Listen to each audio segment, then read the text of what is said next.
The deep space sensors screamed warnings across the Galactic Council's central monitoring station. Lieutenant Zara Keth, a blue-skinned Altarian with 4 arms, frantically worked at her control panel as red lights flashed throughout the command center. She had been watching the Outer Rim for 12 years, and nothing like this had ever appeared on her screens.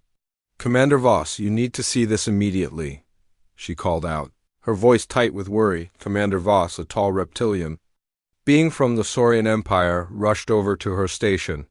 His yellow eyes studied the readings with growing alarm. "What am I looking at, Lieutenant?" "Sir, we detected an object entering our space 17 minutes ago. It's moving at speeds that should be impossible." Zara's fingers danced across her. "Controls, bringing up more data. The size readings are off the charts. This thing is massive." On the main display screen, a blinking dot moved steadily across the star map. The object was traveling in a perfectly straight line, heading directly toward the Council's capital system of Centaurus Prime. No course corrections, no deviations. Just a steady, relentless approach. "How fast is it moving?" Commander Voss asked, his tail swishing nervously behind him. "Current speed is approximately 7,000 times faster than light, sir. But here's the strange part. We're detecting no propulsion signature. No engine emissions. No energy trail. Nothing that would explain how something this large could move at such speeds." Other technicians gathered around the station, their various alien faces showing the same expression of confusion and fear. The monitoring station housed representatives from dozens of different species, all working together to protect the known galaxy from external threats. But none of them had ever seen anything like this. "Could it be a natural phenomenon?" asked Dr. Milhaven, a floating jellyfish-like being from the aquatic realms. "Perhaps some kind of cosmic event we don't understand." Zara shook her head, her 4 arms working different controls simultaneously. "Negative, Doctor. The object is clearly artificial. The structure is too regular, too organized. And look at these readings. It's maintaining perfect course alignment despite gravitational pulls from nearby star systems. Nothing natural behaves like this." Commander Voss studied the data streams flowing across multiple screens. The object's size estimates kept changing as their sensors tried to get accurate readings. First, it showed as being roughly the size of a small moon. Then the sensors recalibrated and showed it as being 3 times larger, then larger still. "Lieutenant, run a full diagnostic on the sensor array. These readings can't be correct." "Already." "Did, sir. Twice.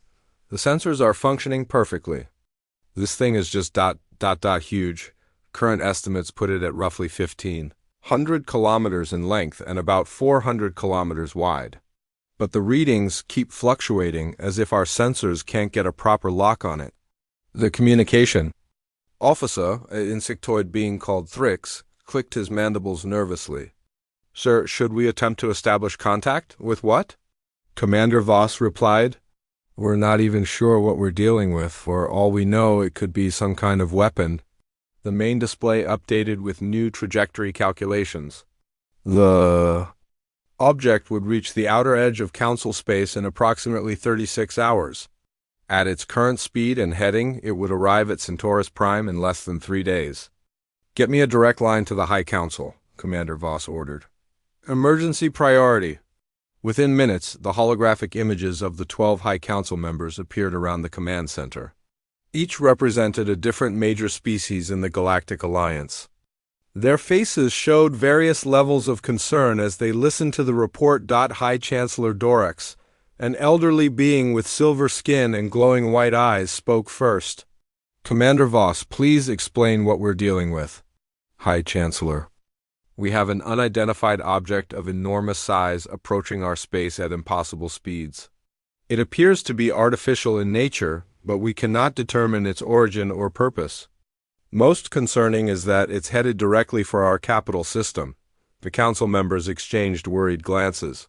High Admiral Nex, a warrior species with thick armor plating, leaned forward. "What are our defensive options?"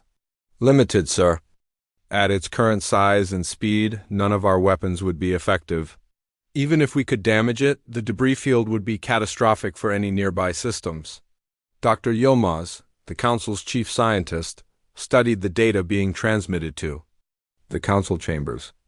These readings are fascinating and terrifying. The object seems to be warping space around itself. That would explain why our sensors can't get consistent readings. Warping space? High Chancellor Dorax asked. Is that even possible? Theoretically? Yes, but it would require technology far beyond anything we possess. The energy requirements alone would be staggering. Lieutenant Zara's voice interrupted the discussion. Sir, we're detecting something else. The object is emitting some kind of field that's affecting nearby space. 3 merchant vessels that were in the same sector reported complete system failures when they got within 50,000 kilometers of the object.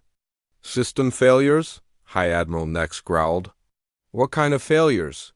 Complete shutdown of all electronic systems, sir. Navigation, life support, communications, everything went dark. The ships had to be towed to safety by rescue vessels. This news sent a ripple of alarm through the Council members. If the object could disable ships just by being near them, it posed a threat to every vessel in space. We need to evacuate the shipping lanes, High Chancellor Dorax decided. Issue an immediate warning to all vessels in the object's path. No one is to approach within 100,000 kilometers. Commander Voss nodded. Already done, sir. We're also tracking the object's exact trajectory. If it maintains its current course, it will pass through 7 star systems before reaching Centaurus Prime. Evacuate those systems, High Admiral Nex commanded. All civilian populations are to be moved to safety immediately. Sir, that's over 40 billion people, protested Counselor Vell, a thin humanoid with green skin. We don't have the transport capacity for an evacuation of that scale. Then we find a way, the High Chancellor replied firmly. I won't risk civilian lives. Dr. Yilmaz continued studying the sensor data. I'm seeing something else troubling. The object's field effect seems to be growing stronger as it moves. The interference zone around it has expanded by 12% since we first detected it. Meaning what, exactly? Asked the High Chancellor. If this continues, by the time it reaches Centaurus Prime, the interference field could affect the entire system. All technology, all electronics, everything could fail. The command center fell silent as the implications sank in. Centaurus Prime was home to over 20 billion beings from hundreds of different species. It was the heart of galactic civilization, the center of trade, politics, and culture for thousands of worlds.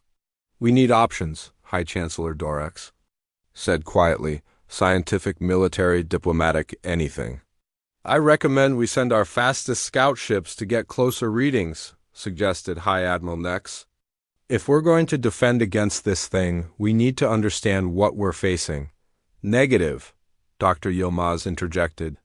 Based on what happened to those merchant vessels, any ship that gets too close will be disabled. We'd be sending our people on a suicide mission. Lieutenant Zara looked up from her station. Sir, there's something else. The object's energy signature is unlike anything in our databases. It's not matching any known technology from any species we've encountered. Could it be from outside the galaxy? Asked Counselor Vell. Unknown, sir. But if it is, that would explain why we've never seen technology like this before. The High Chancellor studied the star map showing the object's approach. How long do we have before it reaches the first inhabited system? Approximately 18 hours, sir. Then we have 18 hours to figure out what this thing is and what it wants. I'm calling an emergency session of the full Galactic Assembly. Every species, every world needs to be informed of this threat. As the holographic images of the Council members faded, Commander Voss turned back to his team. The object continued. Its steady approach, indifferent to their fears and preparations. Whatever it was, wherever it came from, it was coming whether they were ready or not. Keep monitoring, he ordered. And pray to whatever gods you believe in that we figure this out before it's too late. The emergency session of the Galactic Assembly had been going for 6 hours. Representatives from over 300 worlds filled the massive chamber on Centaurus Prime, their voices creating a constant buzz of worry and debate. High Chancellor. Dorix stood at the central podium, trying to maintain order as species after species demanded answers he simply didn't have. The object has now passed through 2 star systems, he announced, his voice echoing through the chamber. Both systems reported the same effect: complete shutdown of all technology within 50,000 kilometers of the object's path. Ambassador. Kelvin from the human colonies raised one of his 4 hands.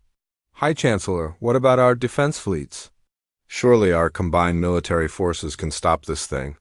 High Admiral Nex, standing at his military briefing station, shook his massive head. Ambassador, our most powerful weapons would be like throwing pebbles at a mountain. This object is simply too large and too fast. By the time our ships could get into position, it would already be past them. Then what do you suggest we do? Demanded Representative Zilthar from the Crystalline Worlds. Her crystal body flickered with nervous energy. We cannot simply wait for this thing to destroy everything we have built. Dr. Yilmaz stepped forward with new data displayed on floating screens around him. We have learned more about the object's composition. Our long-range scanners have detected that it's not solid. It appears to be hollow in many sections, with what looks like internal structures, cities perhaps, or living areas.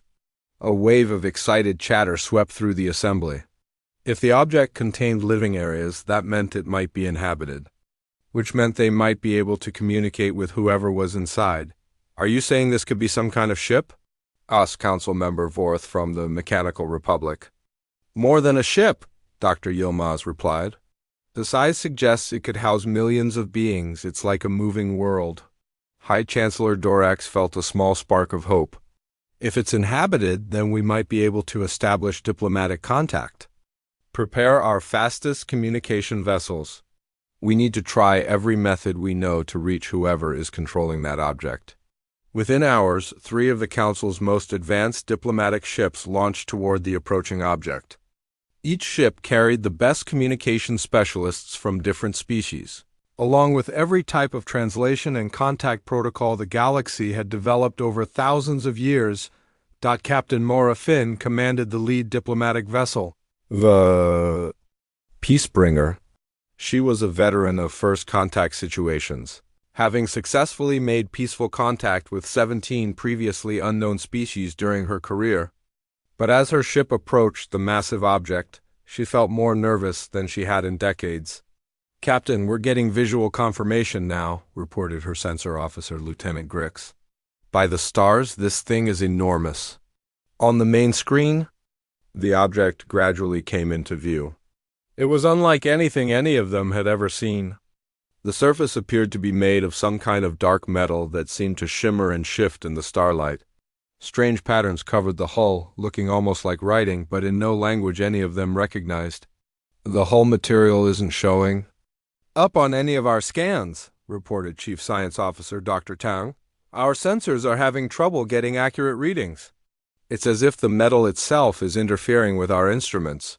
Distance to the object? Captain Finn asked. 75,000 kilometers and closing. We should be safe from the interference field at this range. Captain Finn activated the ship's most powerful communication array. Unknown vessel, this is Captain Maura Finn of the Galactic Council diplomatic ship Peacebringer. Please respond. We wish to establish peaceful contact. They waited. The massive object continued its steady course, showing no signs of slowing or changing direction. No response came through any of their communication channels. Try different frequencies, Captain Finn ordered. Maybe they communicate on wavelengths we don't normally use. For the next hour, the 3 diplomatic ships tried every form of communication they could think of. Radio waves, light signals, quantum transmissions, even old-fashioned Morse code. Using their ship's lights, nothing worked. The object remained silent and continued its approach toward Centaurus Prime. Captain, I'm detecting something strange, Dr. Tang announced. The object's hull seems to be changing. Look at Section 47. On the screen, they could see part of the massive hull shifting and moving. What had appeared to be solid metal was now opening like a flower, revealing structures underneath that glowed with soft light. Are those windows? Lieutenant Grix asked in amazement. They look like observation decks, Dr. Tang replied. I'm detecting movement inside. There are definitely living beings in there. Captain Finn tried the communication array again. Unknown. Vessel, we can see that you are inhabited. Please respond to our communications. We are peaceful representatives of the Galactic Council and wish to establish friendly contact. Still no response. But more sections of the hull began to open, revealing glimpses of the incredible technology inside. The diplomats could see vast corridors filled with flowing energy, chambers that seemed to defy the laws of physics, and structures that appeared to bend space around themselves. Captain, the other diplomatic ships are reporting the same thing, Lieutenant Grix announced. The object is revealing more of its internal structure, but still not responding to any communication attempts. Dr. Tang studied his instruments with growing excitement and worry. The technology we're seeing is far beyond anything in our databases. Those energy conduits shouldn't be possible. The power output readings are off the scale. What kind of civilization could build something like this? Captain Finn wondered aloud. One that's far more advanced than us? Dr. Tang replied grimly. Back on Centaurus Prime, the emergency assembly was receiving real-time reports from the diplomatic ships. The representatives watched in amazement and growing fear as images of the incredible technology were transmitted back to them. This level of advancement suggests a civilization that could be thousands of years ahead of us, Dr. Yilmaz explained to the assembly. The energy patterns we're seeing, the way they seem to manipulate space itself, it's technology we can barely understand, let alone replicate. High Admiral Nex studied the tactical implications. If they wanted to attack us, we would have no defense. Their technology is so far beyond ours that any resistance would be meaningless. But they haven't attacked, pointed out Ambassador Kelvin. They're just traveling through our space. Maybe they're peaceful explorers. Or maybe they don't consider U.S. enough of a threat to bother attacking. Representative Zilther said darkly. High Chancellor Dorax watched the images from the diplomatic ships with growing concern. The object was now less than 12 hours away from Centaurus Prime. Whatever was going to happen would happen soon. Keep trying to establish contact, he ordered. And prepare evacuation procedures for Centaurus Prime, just in case. Captain Finn's ship continued to pace the massive object, staying at a safe distance while her crew documented everything they could see. The hull continued to reveal new sections, showing glimpses of technology that seemed to operate on principles completely unknown to galactic science. Captain, I'm reading some kind of energy buildup in the object's forward section, Dr. Tang reported. It's building slowly, but the power levels are incredible. Weapons? Captain Finn asked tensely. Unknown. The energy signature doesn't match any weapon we know of. But with power levels this high, it could be anything. Lieutenant Grix suddenly looked up from his station with excitement. Captain, I'm detecting something new. The object is emitting some kind of structured signal? Very faint, but it's definitely artificial. Can you decode it? Working on it now? It's not like any communication protocol we know, but there are definite patterns. It might be some kind of automated message. For several minutes, the communication specialists worked frantically to decode the signal. Finally, Lieutenant Grix looked up with a mixture of excitement and confusion. Captain, I think I've got something. The signal seems to be repeating the same basic message over and over, but it's not in any language in our databases. What does it say? As near as I can translate. Greetings, we come in peace. Prepare for contact. But Captain, there's something strange about the language structure. It's almost like... What, Lieutenant? Like it's based on mathematical principles rather than evolved speech patterns. As if whoever created this language designed it specifically for communication with unknown species. Captain Finn felt a chill run down her spine. A language designed for first contact meant that whoever was in that massive object had been planning to meet other civilizations. The question was, what did they want? The object continued its relentless approach toward Centaurus Prime, its hull revealing more wonders with each passing hour. And somewhere inside that incredible structure of beings, With technology beyond imagination, we're preparing to make contact with the galaxy. The massive object had reached the outer edge of the Centaurus system. Across the galaxy, billions of beings watched their communication screens as the enormous structure moved past the system's outermost planets. The diplomatic ships continued to follow at a safe distance, still trying to decode the strange signals coming from within. High Chancellor Doric stood in the emergency command center that had been set up in the assembly building. Around him, the best minds of the galaxy worked frantically to understand what they were dealing with. The evacuation of Centaurus Prime had begun, but with over 20 billion inhabitants, the process would take days. They didn't have any progress. On the communication signal? He asked Dr. Yilmaz, who was hunched over a bank of computers with a team of linguists and mathematicians. Dr. Yilmaz replied without looking up. The signal is definitely artificial, and it's becoming stronger as the object gets closer. But the language is unlike anything we've ever encountered. It seems to be based on pure mathematical concepts rather than evolved speech. What does that mean? It means whoever created this language built it specifically for communicating with species they had never met before. They anticipated needing to talk to aliens. Before the High Chancellor could respond, alarms began blaring throughout the command center. On the main display, the massive object had suddenly stopped moving. After days of steady approach, it now hung motionless in space just beyond the orbit of Centaurus Prime's outermost moon. "Report," High Chancellor Dorix commanded. Lieutenant Commander Vrex, who had taken over communications duty, looked up from his station with wide eyes. "Sir, the object has completely stopped. It's maintaining a perfect stationary position relative to Centaurus Prime. Any change in its energy?" "Signature? Yes, sir. Power levels are increasing dramatically across all sections of the structure, and the interference field around it is expanding rapidly." On Captain Finn's diplomatic ship, the crew watched in amazement as the massive object came to a complete stop. The hull sections that had been opening during their approach were now fully revealed, showing incredible cities and structures that defied understanding.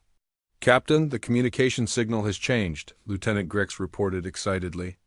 "It's much stronger now, and I think I'm getting a clearer translation." "What does it say?" "The same basic message, but with more detail. It says, 'Greetings to the people of this system. We are humans from the planet Earth. We come in peace and friendship. We have been watching your civilization develop and are ready to introduce ourselves. Prepare for full communication in your primary languages." Captain Finn stared at her communication officer in shock. "Humans? From Earth? But Earth is just a primitive world on the edge of Council space. They barely achieved spaceflight 200 years ago. That's what the message says, Captain. But if this is really from Earth, then they've advanced far beyond anything we ever imagined." Back in the command center, Dr. Yilmaz's team had also decoded the basic message. The news spread quickly through the assembly as representatives tried to understand how a species they considered barely civilized could have built something so advanced. "There must be some mistake," insisted Ambassador Kelvin. "We have regular contact with Earth. They have a few small colonies, some basic starships. Nothing like this." "Maybe we don't know humans as well as we thought," High Chancellor Dorix said quietly. The answer came suddenly and dramatically. Without warning, every communication screen on Centaurus Prime, every personal device, every public display system simultaneously activated. The same thing happened on ships throughout the system, on space stations, and even on the diplomatic vessels still watching the massive object. A holographic image appeared on every screen at exactly the same moment. It showed a human woman with short brown hair and kind eyes wearing a simple blue uniform. She stood in what appeared to be a control room filled with technology that was clearly far beyond anything the galaxy had ever seen. "Greetings to all the peoples of the Galactic Council," the woman said, speaking in perfect galactic standard, the common language used throughout Council space. "My name is Admiral Sarah Chung, commander of the Earth vessel Perseverance. We apologize for any alarm our arrival may have caused." In the assembly building, representatives sat in stunned silence. The transmission was appearing on every device simultaneously, which should have been impossible. The amount of computing power needed to coordinate such a broadcast was staggering. Admiral Chun continued her message. We know this must be surprising to you. Your records show that humanity achieved spaceflight only recently and possesses limited technology. This information is accurate but incomplete. For the past 3 centuries, Earth has been quietly developing advanced technologies while observing galactic civilization. High Admiral Nex growled softly. They've been watching us for 3 centuries? We chose to remain hidden while we learned about your cultures, your politics, and your conflicts. We wanted to understand the galaxy before revealing our true capabilities. We have now decided that the time has come for formal introduction. The hologram gestured, and the view expanded to show the incredible bridge of the Perseverance. Humans worked at stations that seemed to operate through thought alone, with holographic displays that showed real-time information about every ship and station in the Centaurus system. The vessel you see before you is our first diplomatic ship. It represents our desire to join the galactic community as friends and partners. We bring gifts of knowledge, technology, and a sincere wish for peaceful cooperation. Dr. Yilmaz stared at the displays showing human technology. The energy patterns, the space manipulation systems, this is centuries ahead of our most advanced research. Admiral Chen seemed to pause as if she could hear their thoughts. We understand your concern about our technological advancement. We know it may seem threatening to discover that a species you considered primitive has developed capabilities far beyond your own. We want to assure you that we come with no desire for conquest or control. High Chancellor Dorix stepped forward, even though he knew the human couldn't see him. How are they broadcasting to every device simultaneously? The computational requirements alone, ... As if responding to his question, Admiral Chun smiled. You may be wondering how we're able to communicate with all of your systems at once. Our computers operate on quantum principles that allow near instantaneous processing of vast amounts of information. This technology is one of many gifts we hope to share with you. Captain Finn watched from her ship as the massive hull of the Perseverance began to change again. New sections opened, revealing structures that look like docking bays designed for vessels from many different species. We have observed your ships following us during our approach, Admiral Chun continued. We welcome your diplomatic vessels to come aboard. We have prepared reception areas suitable for all the species represented in your council. We look forward to meeting you in person. The transmission paused as Admiral Chun consulted with other humans visible in the background. They spoke too, quietly to be heard, but their body language suggested they were discussing something important. Before we proceed with formal diplomatic contact, we want to demonstrate our peaceful intentions. We understand that our arrival has caused evacuations and panic. This was not our goal. The view changed to show external cameras on the Perseverance. The massive ship was surrounded by a field of energy that sparkled with colors that shouldn't have been possible. As they watched, the energy field began to pulse in patterns that were somehow both beautiful and calming. We are now broadcasting a harmonic field that will stabilize all electronic systems within 1 million kilometers of our ship. This will eliminate the interference problems that occurred during our approach. Throughout the Centaurus system, ships that had been experiencing electronic failures suddenly found their systems running perfectly. The evacuation ships reported that their navigation systems were now working better than they ever had before. As an additional gesture of friendship, we are transmitting basic medical data that should help with several diseases that we have observed affecting your populations. This information will be freely available to all Council worlds. In the Command Center, medical officers began receiving data streams that contained cures for illnesses that had plagued various species for centuries. The information was so advanced that it would take years just to understand how it worked. High Chancellor Dorix realized that everything had changed in the span of a few minutes. Humanity wasn't just announcing their presence, they were demonstrating that they could help or harm the entire galaxy with equal ease. Admiral Chun's image looked directly into the camera with a serious expression. We know this is a lot to process. We also know that our technological advantages may seem frightening. We want to work with you to ensure that our introduction to galactic society benefits everyone. The transmission paused again, and when Admiral Chun returned, she was smiling. We invite representatives from all Council worlds to visit the Perseverance. We have much to discuss, and we believe you will find our proposals for cooperation both interesting and beneficial. We await your response. 3 hours after Admiral Chun's broadcast, the first diplomatic vessels began docking with the Perseverance. Captain Finn's ship was among the first to enter the massive docking bay, and what she saw there left her speechless. The docking bay was larger than most space stations, with separate areas designed specifically for ships from different species.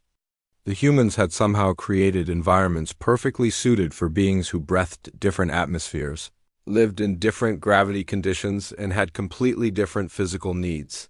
"Captain, the docking systems are incredible," reported Lieutenant Grix as their ship was guided into position by gentle energy fields.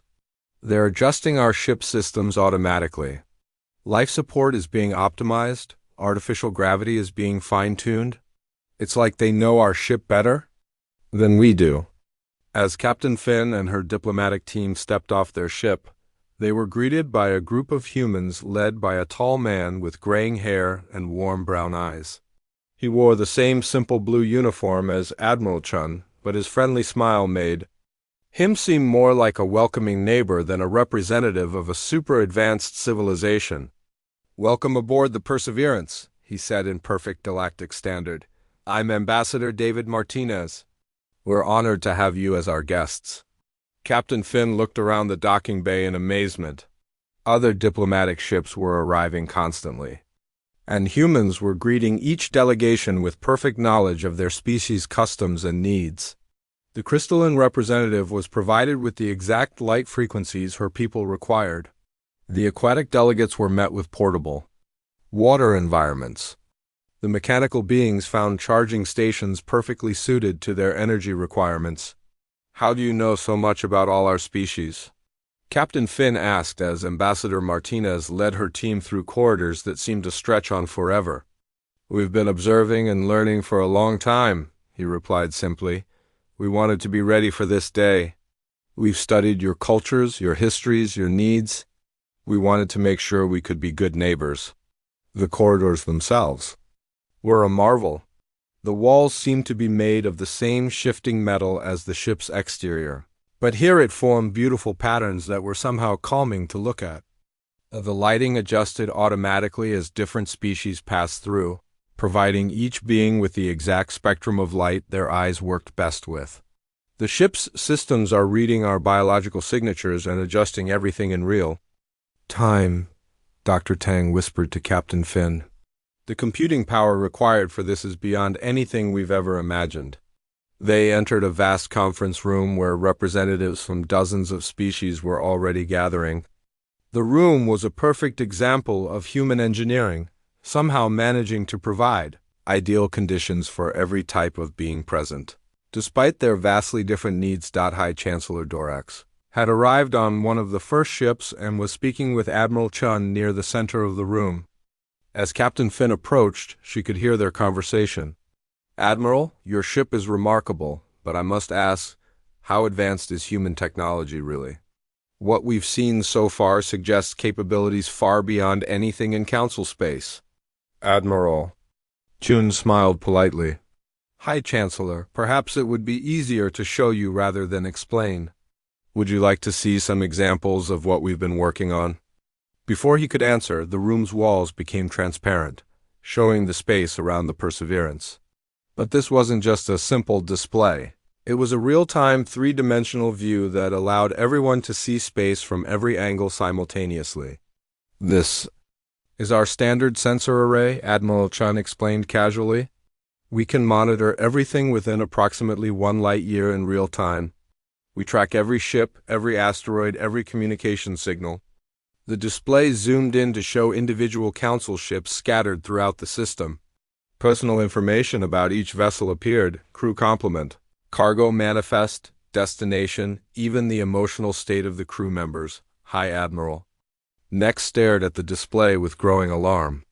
You're reading the emotional states of our crews? How is that possible? Biometric analysis through quantum field scanning, Admiral Chun replied as if she were discussing the weather. It's quite useful for ensuring everyone's safety and comfort. The display suddenly changed to show a massive asteroid tumbling through space at the edge of the system. Red warning indicators appeared around it. This brings us to something we noticed during our approach, Admiral Chun continued. This asteroid is on a collision course with the inhabited moon of Kepler-4. Our calculations show impact in approximately 14 hours. High Admiral next studied the display with growing horror. That asteroid would kill 12 million people. Our defense fleets are too far away to intercept it in time. Yes, we calculated the same thing, Admiral Chun said calmly. Which is why we thought this would be a good opportunity to demonstrate our desire to help. She gestured to one of her officers, who nodded and began working at a control station that seemed to respond to his thoughts rather than his touch. We're going to move the asteroid to a safe orbit around an uninhabited gas giant, Admiral Chun explained. This will require using our gravitational manipulation systems. Captain Finn felt her breath catch. Gravitational manipulation? You can control gravity itself? To a limited extent, yes. It's how our ship moves. We don't actually travel through space, we convince space to move around us. On the display, they could see energy fields extending from the Perseverance toward the distant asteroid. The massive rock, which had been tumbling chaotically through space, suddenly began to slow and change course. This is impossible, Dr. Tang whispered. The energy requirements to affect gravity at that distance would require the power output of an entire star. Not quite a star, Admiral Chun corrected gently, though you're not far off. Our power systems are based on controlled microsingularities. Very safe, very efficient. The asteroid continued to change course, moving smoothly toward the gas giant as if guided by invisible hands.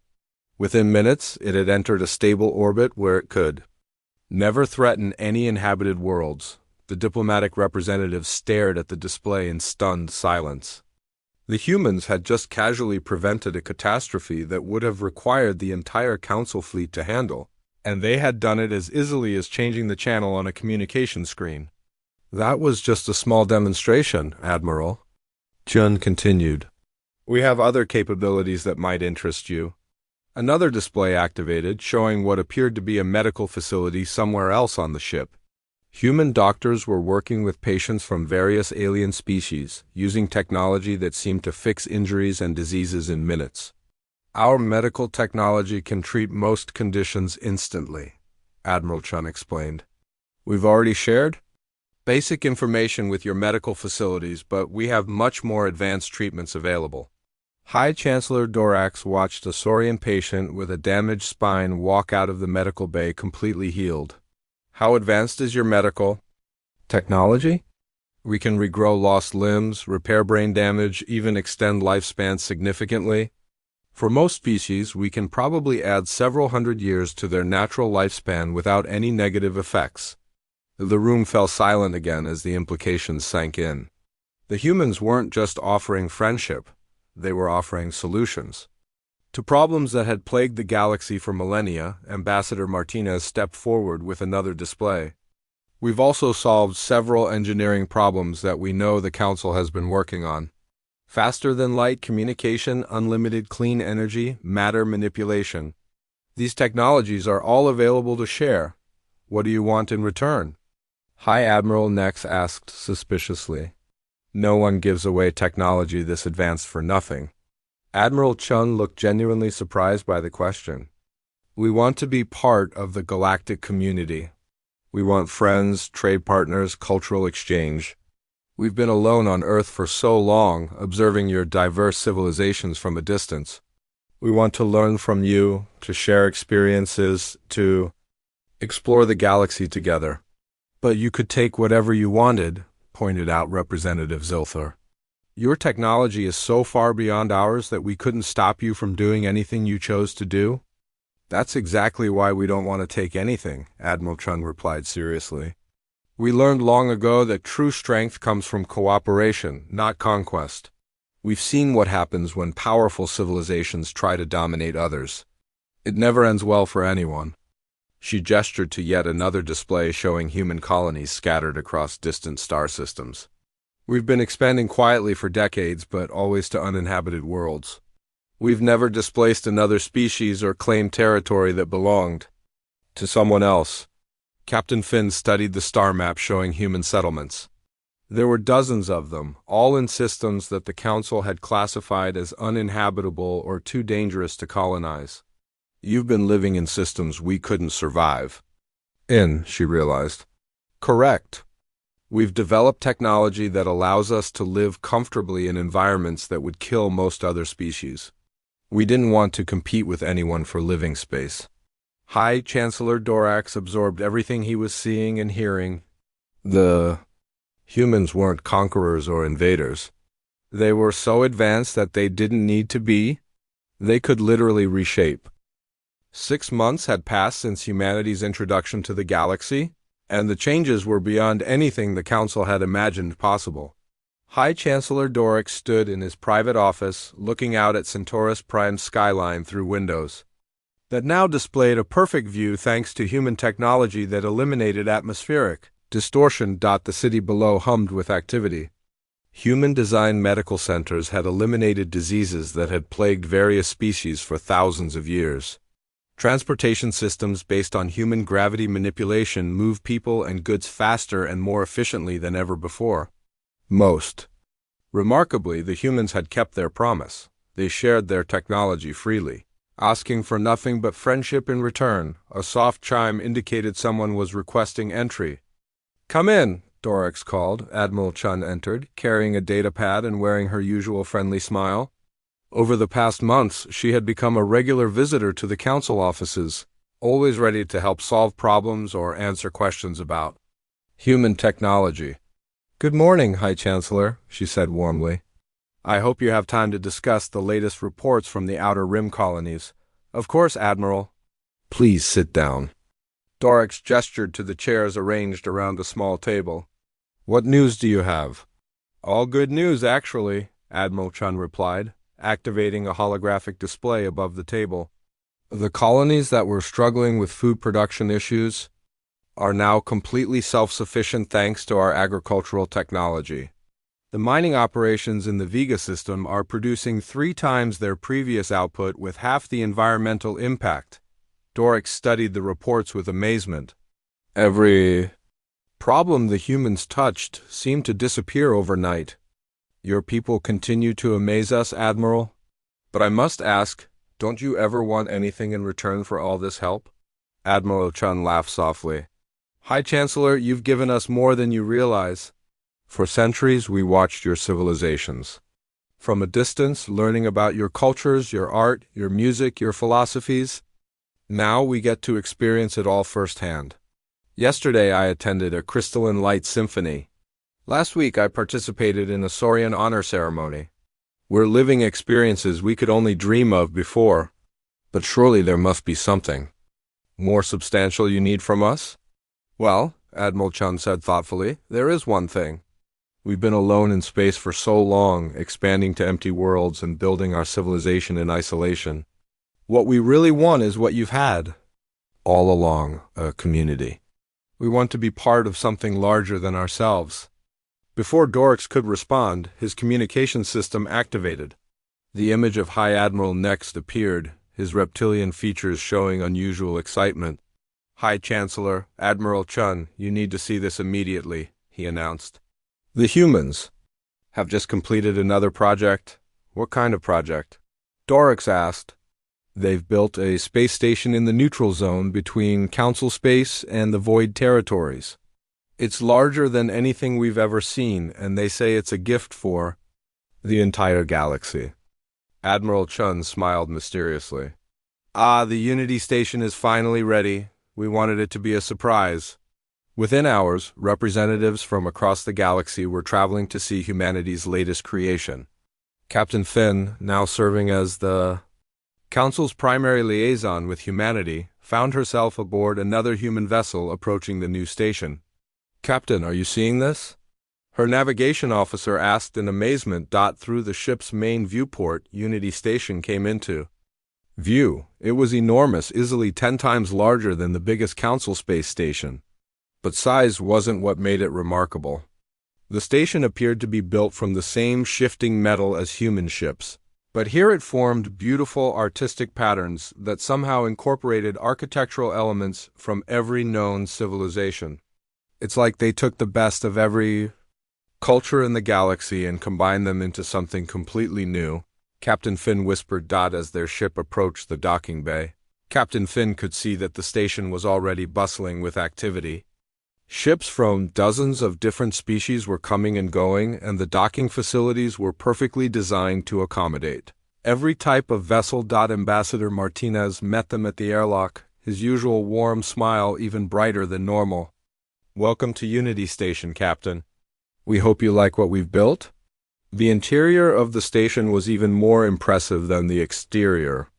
Vast corridors connected different sections, each designed for different species but somehow flowing together seamlessly. There were underwater sections for aquatic beings, high-gravity areas for heavy world species, and energy-based environments for beings who didn't have physical bodies. "How did you build all this so quickly?" Captain Finn asked as they walked through a marketplace where beings from dozens of different worlds were trading goods and ideas. "Time moves differently when you have the right tools," Ambassador Martinez replied. "Our construction systems can manipulate matter at the atomic level. We can build entire structures in days rather than years." They entered a central plaza where thousands of beings from hundreds of different species were gathered. At the center of the plaza stood a monument that seemed to be made of pure light, constantly shifting to show images from every known civilization. "This is the heart of Unity Station," Ambassador Martinez explained. "A place where every culture in the galaxy can come together as equals. No one species dominates. No one culture is considered more important than another." Captain Finn watched as a group of young beings from different species played together, their differences forgotten in the joy of shared games. "You've created something amazing here." "We've created a beginning," Ambassador Martinez corrected. "The real work starts." Now, High Chancellor Dorax arrived later that day with a delegation from the full council. As they toured the station, they began to understand the true scope of what humanity had accomplished. Unity Station wasn't just a space station, it was a new kind of civilization. "The medical facilities here can handle any species," Dr. Yilmaz reported as they visited the hospital sections. "The humans have somehow created universal medical technology that adapts automatically to any biological system." "The educational centers are incredible," added Ambassador Kelvin. "They have collected knowledge from every civilization in the galaxy and made it available to everyone. Students can learn about any culture, any technology, any field of study." In the station's central command center, Admiral Chun waited for them with displays showing real-time information about the entire galaxy. The humans had apparently been monitoring everything, protecting shipping lanes from pirates, preventing natural disasters, and quietly solving problems before they became crises. "You've been guarding the entire galaxy," High Chancellor Dorax realized. "We've been helping where we could," Admiral Chun replied modestly. "It's what neighbors do for each other." High Admiral next studied the tactical displays with professional interest. "Your fleet positions cover every major shipping route and vulnerable system. You could control all galactic traffic if you wanted to. Or we could ensure that it flows freely and safely," Admiral Chun countered, "which is what we prefer to do." Representative Zilther approached one of the displays showing human colonies. "You have settlements in over 200 systems now. That's more territory than any council member." "Empty territory that no one else wanted?" Admiral Chun pointed out. "We're not displacing anyone. We're just making use of worlds that couldn't support other forms of life." As the tour continued, the council representatives began to understand the new reality of galactic civilization. Humanity hadn't conquered them or replaced them. They had simply made themselves indispensable. Every problem had a human solution. Every crisis was prevented by human intervention. Every need was met by human technology that evening. As the various delegations prepared to return to their home worlds, High Chancellor Dorax found himself alone with Admiral Chun in the station's observation deck. Through the transparent walls, they could see the lights of hundreds of ships from dozens of different civilizations. "Admiral, I need to ask you something directly," Dorax said quietly. "What happens if we don't want your help? What happens if some species decides they don't want to be part of this new order you're creating?" Admiral Chun considered the question seriously. "Then they're free to go their own way," she replied. "We're not forcing anyone to accept our help or join our community. But I think you'll find that most beings prefer safety and prosperity to struggle and conflict. And if someone tries to attack human interests?" Admiral Chun's expression became sad rather than threatening. "Then we would defend ourselves, of course. But we would try very hard to find the peaceful solution first. We've learned that violence only creates more problems." Dorax looked out at the bustling station around them. "You've made yourselves the guardians of the galaxy without anyone asking you to." "Someone needs to be," Admiral Chun replied simply. "We have the ability to help. So we do. It's as simple as that." As Dorax prepared to leave, he realized that the galaxy had indeed entered a new age. Humanity had become the wise older siblings that everyone could rely on, whether they wanted to or not. It was both comforting and terrifying to know that such powerful protectors watched over them.